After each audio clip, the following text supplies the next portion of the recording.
What is this? Hey guys, it's Melody, and today I am here with a little late of a video. Technically like 5 days late, but who's counting? No one's counting. I thought I would do my 2014 book accomplishments, and yes, that is a word now. I'm so creative. I just mashed together books and accomplishments and bam, book accomplishments. So in book accomplishments, what I talk about, it's basically a 2014 wrap-up. There's nothing really snazzy about it. That's basically it, yeah. But I do talk about my successes and what I've done book-wise and not really other career, school accomplishments-wise, which is why it's called book accomplishments, because it's, you know, it's about books. So, okay, we're just gonna move on from that. And I will get into my favorites for 2014. This year I had the great pleasure of participating in a couple of book challenges, and these are probably my first book challenges that I've ever done before, including the book photo challenge made by Books and Cupcakes. It's basically just a monthly challenge where you can take pictures of your books that answer the very vague question, then you can stretch out as far as you want, make it super creative, and you upload those pictures to Tumblr and you tag Books and Cupcakes in book photo challenge and you're done. I did it 1 month, I think, in 2014, and it was in the later part of the year. And my whole method was to take pre-pictures of all of those beforehand, and I would edit it and queue it into my Tumblr, and then it would just sort of upload by itself, so I wouldn't have to worry about it when school started. I also started my booktube channel this year, which I never thought I'd actually do because I'm not really one for doing YouTube channels, making videos of my face plastered onto the screen, because I think it's a little weird for me, just because it's not really for my personality. But hey, we ditched it anyway and we did it, so we're gonna continue doing this. My videos will not be as consistent as they will. Well, they weren't even consistent last year, but they're not gonna be consistent this year either, just because I have school, and so I might go on like a couple week hiatus maybe, or I might end up just doing like shorter videos, just sort of telling you what I'm reading and all of that. But I do hope to keep up like a good quality, and I don't want it to be just like random videos that make no sense and they aren't even necessary.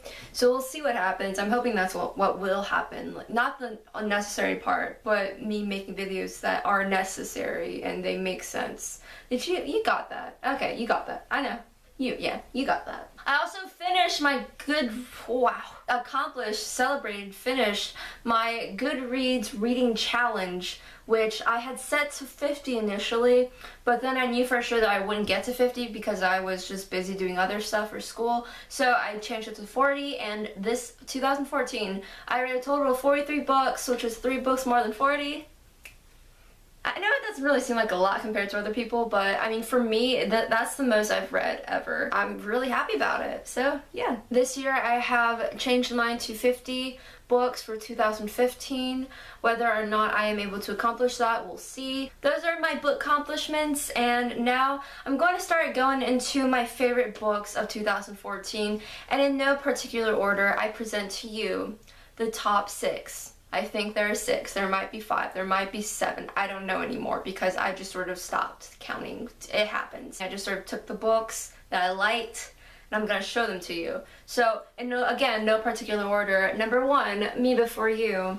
I let my mom borrow it because she wanted to read it, so I still haven't gotten it back yet. And it's by Jojo Moyes, and it is just a beautiful contemporary book that I wish everyone would pick up. I'm a very easy crier when it comes to anything. Like, I'll cry in movies the most and TV shows. I cry at happy endings and sad endings and just like the thrill of things. I'm a baby. Obviously, when I learned that Me Before You was a huge tearjerker for people, I needed the angst because I'm a masochist and I had to cry for some reason. And so I read it and I got what I wanted. It's such a good book. It's so beautiful. It really just makes you think about life, not in, you know, the sort of generic way where you're like, oh, I gotta live my life to the fullest. I mean, yeah, it does teach you that, but I mean, at the same time, it sort of like helps you, like for me, it helped me sort of think about controversial issues I never thought I'd have to think about, and it made you think like that. So yeah, Me Before You it's probably my favorite book of the year.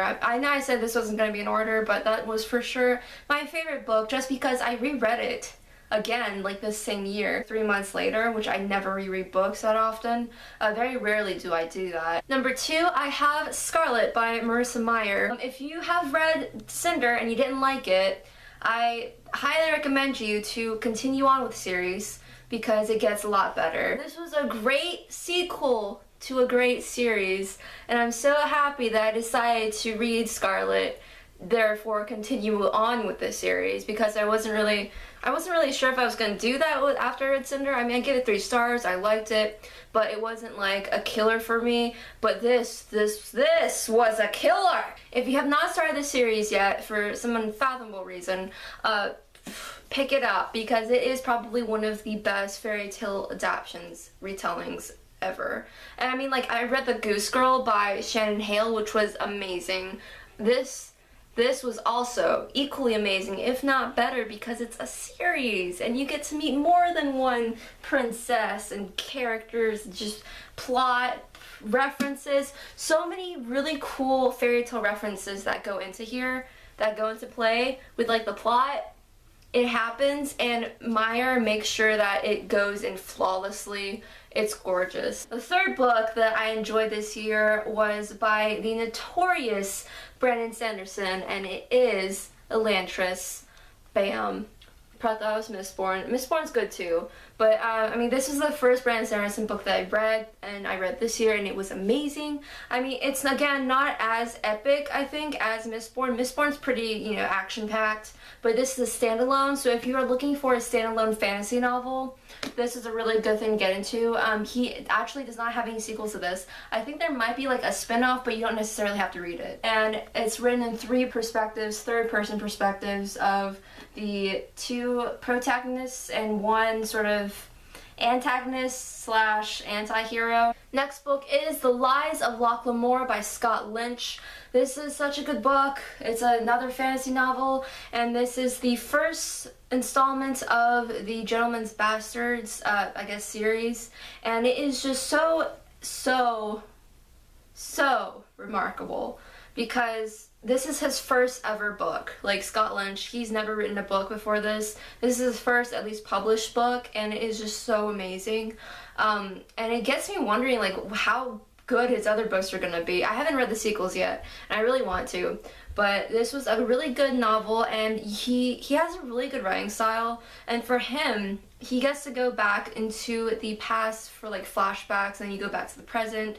The flashbacks are even more intense than the present. They're both really good, and I really enjoyed the flashbacks as well, which I was really surprised over. I thought I'd sort of be like, oh, flashbacks, don't really want to read that. No, it was really good.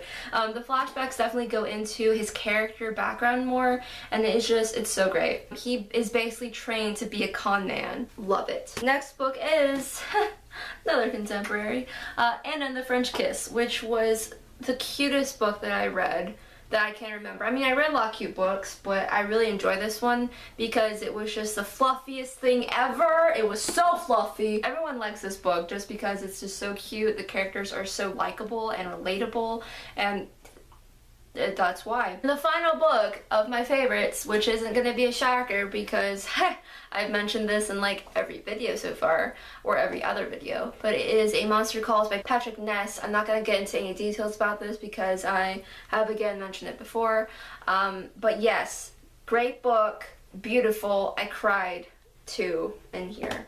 And that was the end of the 2014 wrap-up. We are officially going to start training through 2015.